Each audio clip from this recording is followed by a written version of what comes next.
हम हमेशा चिड़चिड़े, गुस्सैल, बिगड़ैल और घबराए से, डरे से, सहमे से क्यों रहते हैं? हर व्यक्ति आज डरा हुआ है, सहमा हुआ है। पता नहीं क्यों इतना क्रोधी है। एकदम से कोई घटना घटे, कोई बात हो, तो हम इस तरह घबरा जाते हैं, इस तरह डर जाते हैं, पता नहीं क्या हुआ अचानक। और जब पता चलता है बात का तो वो कुछ नहीं होती। आप ऐसे मानिए जैसे माना हम घर में बैठे हैं अच्छे खासे, और कोई अचानक बैल बजे तो पता नहीं हम क्या सोचते हैं कि यार कौन आया होगा, और दिमाग में तरह तरह की विचारधारा आ जाती है कि वो आ गया होगा, फला व्यक्ति आया होगा। और जब जाके देखते हैं तो पता लगता है कोई नहीं है, वैसे ही कोई बच्चा गया था, उसने बैल बजा दी। इसी तरह कोई अचानक फ़ोन की बैल बजी, रात में हम सो रहे हैं, अचानक ही बैल बजी, एकदम घबरा गए, उठे, फ़ोन उठाया, पता नहीं किसका फ़ोन है, डर जाते हैं, खुद नहीं उठाते हैं, किसी से और से कहते हैं, मिसेस से कहते हैं आप फ़ोन उठाओ, कोई अप्रिय घटना तो नहीं घट गई।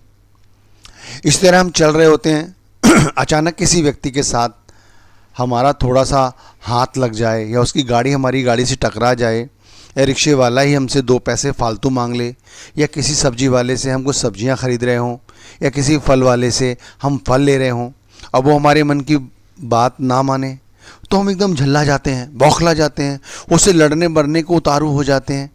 क्यों ऐसा होता है हमारे साथ? जब हमारा किसी के साथ झगड़ा होता है, वो हमसे कुछ कहता है, तो हम क्यों इतने ज़्यादा उतावले हो जाते हैं झगड़ा करने के लिए कि हम कुछ कहना चाहते हैं, हमारे मुंह से निकलता कुछ और है, जबकि अगला आदमी बहुत ही नॉर्मल है और हम एबनॉर्मल हो जाते हैं। और बाद में चाहे हम फिर शांत हो जाएं, लेकिन उस समय तो ऐसा लगता है कि बस हम उसे मार देंगे, अभी हम उससे बदला ले लेंगे। और ये दशा दिन पे दिन इस तरह बढ़ती जा रही है कि हम घर परिवार में भी अपने यही करते हैं। यदि बड़े भाई के साथ छोटा भाई 2 शब्द ऊंचे क्या बोल दे, फिर देखो क्या अखाड़ा शुरू हो जाता है, हम कितना आग बबूला हो जाते हैं। हम अपनी पत्नियों के साथ बैर पाले हुए हैं, हमारी पत्नियां हमसे बैर पाले हुए हैं, जबकि हम दिन रात इन बच्चों के लिए, इस परिवार के लिए, समाज के लिए खपते हैं, और हमारा झगड़ा भी उन्हीं के साथ है। वो ऐसा क्यों है? ऐसा इसलिए है कि हम अच्छे श्रोता नहीं हैं।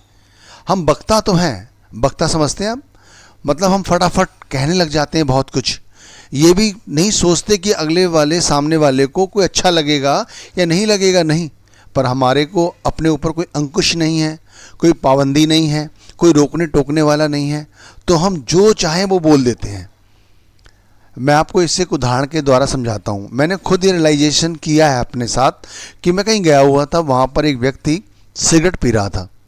वहाँ थोड़ा टाइम लगा तो उसने वो सिगरेट ख़त्म की, दूसरी सिगरेट लगा ली थोड़ी देर बाद, और थोड़ी देर बाद उसने तीसरी सिगरेट लगा ली। तब मैंने उससे कहा, भाई एक बात पूछूं, कि आपके घर में कोई बड़ा है? तो वो कहने लगे, नहीं मेरे घर में कोई बड़ा नहीं, मैं ही हूँ, कुछ समय पहले पिताजी का देहांत हो गया। क्यों, आप क्यों पूछ रहे हैं? तो मैंने उससे कहा, बुरा मत मानना, आप जिस तरह सिगरेट पी रहे हैं ना, मुझे ऐसा लगा कि आपके घर में वाकई में कोई बड़ा नहीं है, लेकिन आपने बता दिया तो मुझे पता चल गया कि हाँ वाकई में आपके घर में बड़ा नहीं है। बोले, इससे मेरे सिगरेट पीने का क्या तात्पर्य है? मैंने कहा, बार बार एक सिगरेट बुझाई, दूसरी फिर जलाई, दूसरी बुझाई, फिर तीसरी लगा ली। ये भाई वही करते हैं जिनको किसी का डर नहीं है। क्या अपने पिताजी के सामने आप इस तरह सिगरेट पीते थे? बोले, नहीं मैं नहीं पीता था। मैं क्यों नहीं पीते थे? क्योंकि भाई मैं उनकी इज्जत करता था, उनसे डरता था। तो भाई हम नहीं डरते किसी से। इसीलिए जो पत्नी हमारे लिए पूरा दिन खपती है, दिन रात हमारे बच्चों की हमारी सेवा करती है, छोटी सी बात पे नमक कम हो गया तो लड़ने लग गए हम उसके साथ में, कपड़े ढंग से इस्त्री नहीं है तो लड़ने लग गए। और जानते हो हम बोलते कैसे हैं भाइयों? हम ऐसा बोलते हैं, अगर आप वाकई में रियलाइज़ करोगे तो डर जाओगे। जैसे हमें पानी चाहिए तो हम टंकी खोलते हैं तो पानी उसमें बहने लगता है। अगर सोचो वो टंकी हटा दी जाए तो पानी कैसा आएगा? एकदम तेज़ी के साथ आएगा। इसी तरह जब हमारे सामने कोई बोलता है ना, तो हमारे दिमाग में उसका आंसर पहले से ही क्रिएट हो जाता है। उसकी बात ख़त्म करने से पहले ही हम बोलना शुरू कर देते हैं, और ऐसा बोलते हैं जैसे टंकी हटाई और पानी भड़ाक से बहुत सारा बाहर निकला। इसी तरह हमारा दिमाग एक साथ बहुत सारी बातें जुबान के द्वारा पटक देता है सामने। फिर क्या होता है, उपद्रव खड़ा हो जाता है, हम लड़ने लग जाते हैं, हमारे बीच झगड़ा खड़ा हो जाता है, मनमुटाव पैदा हो जाता है। बाद में चाहे वो शांत हो जाए, नतीजा कुछ ना निकले, लेकिन आप बहुत उत्तेजित हो जाते हैं। और जानते हो इसका खामियाजा कौन भुगतता है? आप स्वयं भुगतते हैं, आपको पता नहीं है शायद। जब आप गुस्सा करते हैं तो आपका जो ब्लड सर्कुलेशन है वो कितना ऊंचे, कितना हाई लेवल पे जाता है, फिर कितना नीचे आता है और कितना टाइम लगता है। आपको पता है बहुत से लोग अटैक सुनते हैं कि अटैक पड़ गया, वो मर गया। वो अच्छा श्रोता ना होने के कारण ही मर गया। अटैक बीमारी ही उन्हीं लोगों को होती है, मानसिक रोग ही उन्हीं लोगों को होता है, ध्यान रखना, जो अच्छे श्रोता नहीं होते। आप अच्छे श्रोता बनिए, आप अपने ऊपर अंकुश लगाइए, कम से कम बोलने पे तो लगाइए। ठीक है, आप नहीं मीठा बोल सकते, कोई बात नहीं, आप मीठा मत बोलो, लेकिन उचित बात का उचित तरीके से जवाब तो दो। आपसे उस सब्जी वाले ने कहा भाई ये इतने रुपए किलो है, आपने कहा 2 रुपए 3 रुपए कम कर, वो कहता भाई मैं नहीं करूंगा। आप कहते क्यों नहीं करेगा? है भाई तो यहाँ सब्जी बेचनी नहीं बेचनी है? ये कोई तरीका हुआ? आप किसी भी सत्संग में चले जाओ, किसी भी गुरु से नाम ले लो, कितनी ही पूजा पाठ कर लो, यदि आपको इन छोटी छोटी चीज़ों पर आपका अंकुश नहीं होगा तो आप हमेशा ही दुखी रहेंगे। जिस बच्चे के लिए आप अगर मेडिकल में भी आ जाए नंबर उसका, इंजीनियरिंग में नंबर आ जाए उसका, कैट वगैरह करने लगे, आप कितना पैसा खर्च करोगे उसके लिए? दिन रात खपते हो, दिन रात उसके लिए मेहनत करते हो कि मेरा बच्चा कुछ बन जाए। वही बच्चा जब आपको जवाब दे देता है तो आप ये नहीं सोचते उस बच्चे ने ऐसा क्यों कहा, क्या रीज़न है, क्यों, उसके पीछे क्या थ्योरी है। जिस दिन दिमाग में आपकी ये बातें खटकने लग गई और आपने इसका आंसर ढूंढ लिया, आप यकीन मानिए आप चलते फिरते संत हो जाएंगे। आपका इस जग में, इस संसार में, आपके परिवार में, आपके गली मोहल्ले में कोई भी आपका दुश्मन नहीं होगा, सब आपसे प्यार से बोलेंगे। क्यों? सिर्फ छोटा सा काम है, अंकुश लगाना और धीरे धीरे, स्लोली एंड स्लोली हर बात का उत्तर देना। आप देख लो, उन रिश्तेदारों से या उन दोस्तों से आप बचते हैं, या क्यों? क्योंकि वो बोलना शुरू कर देते हैं तो सुनते नहीं किसी की।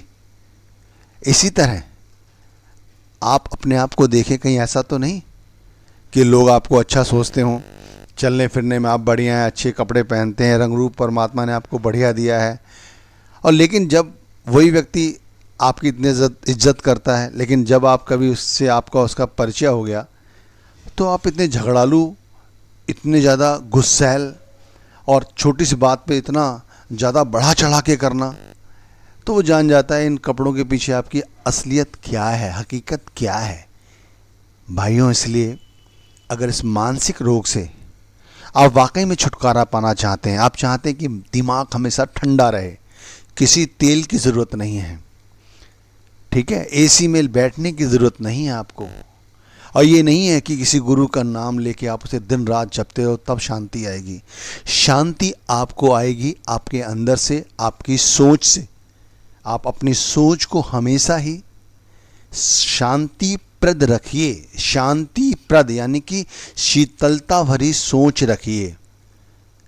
जब कोई सामने वाला आपके साथ झगड़ा भी करता है, आपको पीठी तो देगा ज़्यादा से ज़्यादा, और क्या करेगा, इससे ज़्यादा तो नहीं कर सकता, लेकिन आप उसकी बात सोचिए कि वो आप पर गुस्सा क्यों कर रहा है।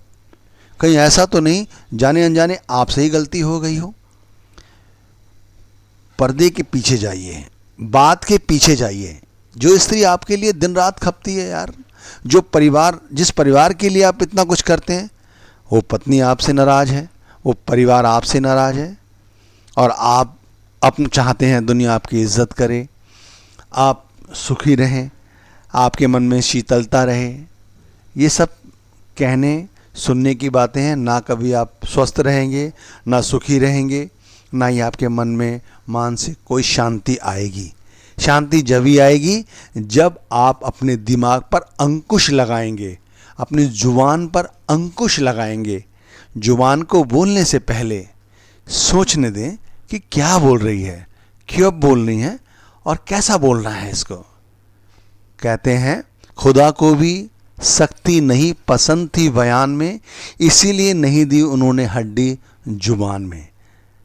भाइयों सोचो, मन पर अंकुश लगाओ, कम से कम बोलने पर 100 दफ़ा सोचो कि ऐसा ना हो कि सामने वाला जो आज मेरी इतनी इज्जत करता है 2 मिनट में मेरा सारा कराया व्यर्थ हो जाए। बहुत बड़ा रोग है मनोरोग। सोचो समझो। Thank you.